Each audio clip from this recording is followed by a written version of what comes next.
2025వ సంవత్సరము ఫిబ్రవరి మాసంలో వృశ్చిక రాశిలో జన్మించినటువంటి వారికి గోచార ఫలితాలు ఎలా ఉన్నాయో తెలుసుకుందాం. ముఖ్యంగా ఈ ఫిబ్రవరి మాసంలో 12వ తారీఖు వరకు సూర్యుడు తృతీయ స్థానంలో సంచరిస్తున్నాడు, అనుకూలంగా ఉన్నాడు. తదనంతరం చతుర్థ స్థానంలోకి ప్రవేశిస్తున్నాడు, ప్రతికూలంగా ఉన్నాడు. కుజుడు అష్టమ స్థానంలో సంచరిస్తున్నాడు. అష్టమ స్థానంలో కుజుని యొక్క సంచారం చాలా ప్రతికూలం గనుక కొంత జాగ్రత్తగా ఉండాలి. ఇక బుధుడు 3, 4 స్థానాలలో సంచరిస్తున్నాడు, మిశ్రమంగా ఉన్నాడు. గురువు సప్తమ స్థానంలో సంచరిస్తున్నాడు, అనుకూలంగా ఉన్నాడు. శుక్రుడు పంచమ స్థానంలో అనుకూలంగా ఉన్నాడు. శనైశ్చరుడు అర్ధాష్టమ స్థానంలో ప్రతికూలంగా ఉన్నాడు. రాహువు పంచమ స్థానంలో ప్రతికూలంగా ఉన్నాడు. కేతువు ఏకాదశ స్థానంలో అనుకూలంగా ఉన్నాడు. ఈ విధంగా వృశ్చిక రాశి వారికి గ్రహస్థితి ఉంది ఈ ఫిబ్రవరి మాసంలో. ఓవరాల్గా మనం చూసినట్టయితే గురువు, కేతువు ప్రధానమైనటువంటి ఈ 2 గ్రహాలు అనుకూలంగా సంచరిస్తున్నాయి. శని, రాహువు అర్ధాష్టమ పంచమ స్థానాలలో ప్రతికూలంగా ఉన్నారు. అంటే ముఖ్యమైనటువంటి గ్రహాల యొక్క అనుకూలత 50% ఉంది, అనానుకూలత 50% ఉంది. ఇక మాసవారీ ఫలితాలపై ప్రభావాన్ని చూపించేటువంటి గ్రహాలు సూర్యుడి యొక్క అనుకూలత 50% ఉంది, బుధుడి యొక్క అనుకూలత ఉంది, శుక్రుడి యొక్క అనుకూలత ఉంది. ఈ విధంగా మాసవారీ ఫలితాలపై ప్రభావాన్ని చూపించేటువంటి గ్రహాల యొక్క అనుకూలత 60 to 70% ఉంది. అంటే ఈ విధంగా ఓవరాల్గా మనం చూసినట్టయితే మిశ్రమ ఫలితాలు కనబడుతున్నాయి. అయితే కొన్ని కార్నర్స్లో మంచి ఫలితాలు ఉన్నాయి, కొన్నింటిలో మనం జాగ్రత్తలు తీసుకోవాల్సినటువంటి ఆగత్యం కూడాను ఈ మాసంలో ఉంది. అయితే 1-2 వారాలు అనుకూలంగా ఉంటాయి, 3-4 వారాలలో సామాన్య ఫలితాలు గోచరిస్తున్నాయి.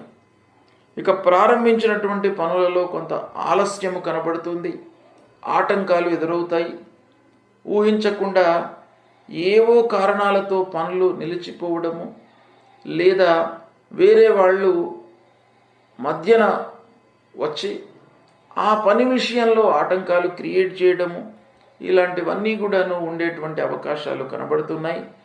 ప్రతి పనిలోనూ శ్రమ ఎక్కువగా ఉండేటువంటి అవకాశాలు కనబడుతున్నాయి. అంటే శ్రమాధికము ఈ మాసంలో బాగా కనబడుతుంది.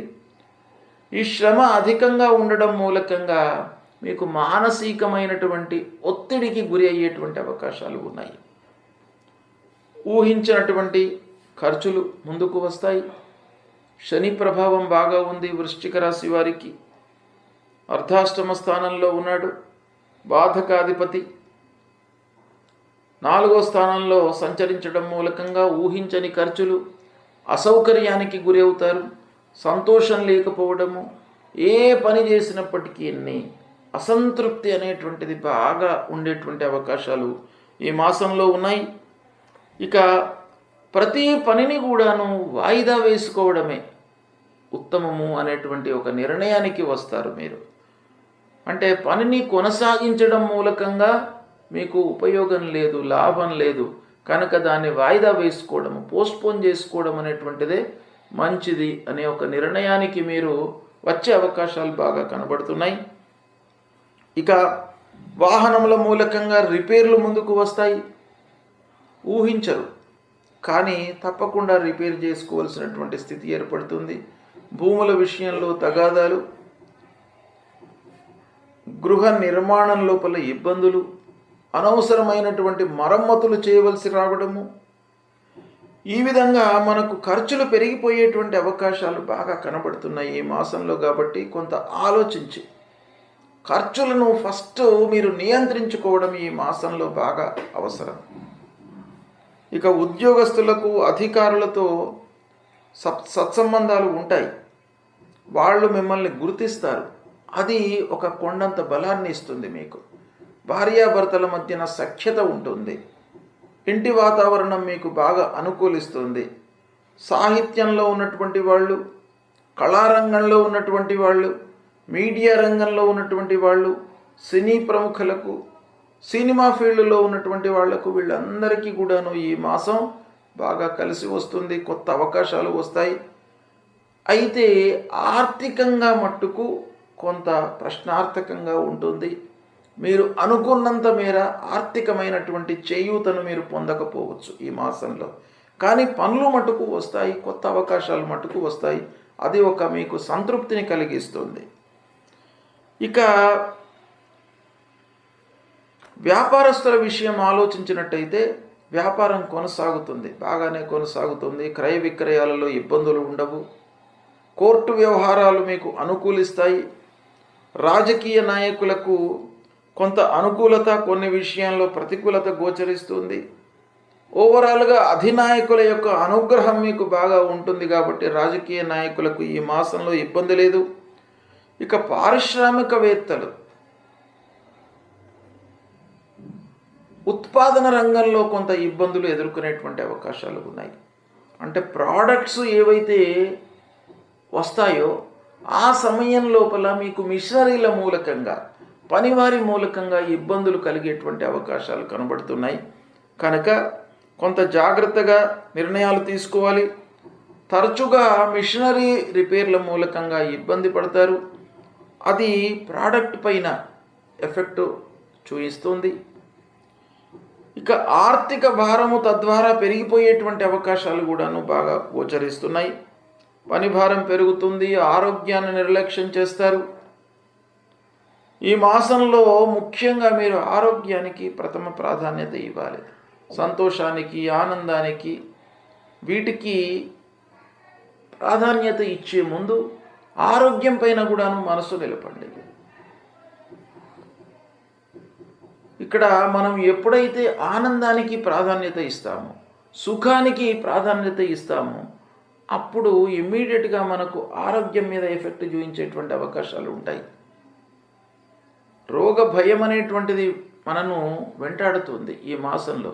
కాబట్టి దాని నుంచి కాపాడుకోవడానికి, దాని నుంచి విముక్తులు కావడానికి మీరు నిర్లక్ష్యం చేయకుండా ఉండడం చాలా ఉత్తమం.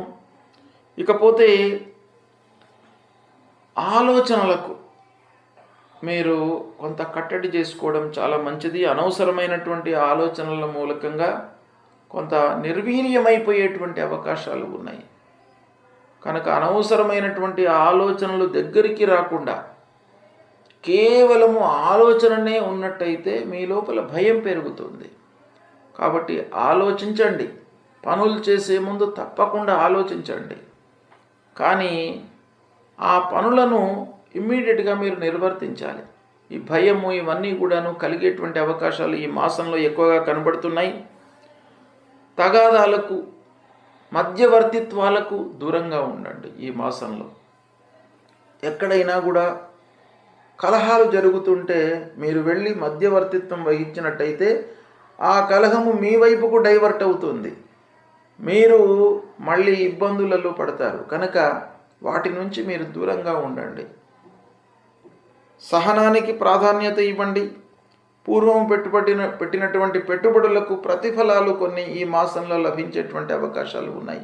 ఈ విధంగా మిశ్రమమైనటువంటి ఫలితాలు గోచరిస్తున్నాయి. గనక ఈ వృశ్చిక రాశిలో జన్మించినటువంటి వారికి ముఖ్యంగా కుజాష్టమం, కుజుడు 8వ స్థానంలో సంచరిస్తున్నాడు, ప్రతికూలంగా ఉన్నాడు. శనీశ్వరుడు అర్ధాష్టమ స్థానంలో ఉన్నాడు, రాహు పంచమ స్థానంలో ఉన్నాడు. ఈ 3 గ్రహాలు ప్రతికూలంగా ఉన్నాయి గనక వీటికి సంబంధించినటువంటి పరిహారాలు మీరు తప్పకుండా చేసుకోవాలి. అంగారకుడి ప్రీత్యర్థమై ప్రతినిత్యం కూడాను ధరణీ గర్భ సంభూతం విద్యుత్ కాంచన సన్నిభం కుమారం శక్తిహస్తంచ మంగళం ప్రణమామ్యహం అనేటువంటి ఈ మూలమంత్రాన్ని ప్రతినిత్యం చదువుకోండి. సుబ్రహ్మణ్య స్వామిని కొలువండి. లక్ష్మీ నరసింహస్వామిని కొలిచినట్టయితే మీ లోపల భయం లేకుండా భగవంతుడు మిమ్మల్ని కాపాడుతాడు. కాబట్టి లక్ష్మీ నరసింహస్వామికి సంబంధించినటువంటి మూలమంత్రం నరసింహ కరావలంబన స్తోత్రం ఉంటుంది. అది నిత్యం కూడాను పఠించండి. తద్వారా మీకు బాగా కలిసి వస్తుంది. భయభ్రాంతులకు గురి కాకుండా ఆ నరసింహస్వామి మిమ్మల్ని కాపాడుతాడు. శనీశ్వరుడు ముఖ్యంగా అర్ధాష్టమ స్థానంలో సంచరిస్తున్నాడు వృశ్చిక రాశి వారికి. కాబట్టి శివాలయానికి వెళ్ళండి, శంకరుణ్ణి మీరు పూజించండి. ఆ శివాలయం లోపల పంచాయతనము ఉంటుంది. గణపతి, అమ్మవారు, సూర్యభగవానుడు, విష్ణుమూర్తి, శివుడు, ఇలా మనకు ముఖ్యమైనటువంటి ప్రధాన దేవతలు శివాలయంలో ఉంటారు గనక మీరు ప్రతినిత్యం కూడాను శివాలయానికి వెళ్ళినట్టయితే ఈ అర్ధాష్టమ శనికి సంబంధించినటువంటి దుష్ప్రభావం దూరం అవుతుంది. అపమృత్యు దోషాలు రాకుండా మిమ్మల్ని ఆ సదాశివుడు కాపాడుతూ ఉంటాడు. కాబట్టి శివాలయానికి వెళ్ళండి.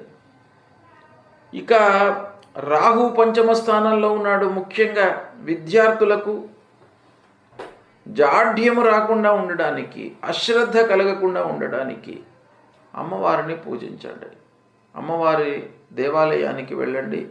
విద్యార్థులు లేదా సంతానం కొరకై ఎదురు చూస్తున్నటువంటి వాళ్ళు, వీళ్ళందరూ కూడాను రాహు మూలకంగా కొంత ఇబ్బందులకు గురయ్యేటువంటి అవకాశం ఉంది. కాబట్టి వీళ్ళందరూ కూడాను అమ్మవారిని కొలిచినట్టయితే ఈ దోషం పరిహారం అయిపోతుంది, మీకు సత్ఫలితాలు కలుగుతాయి.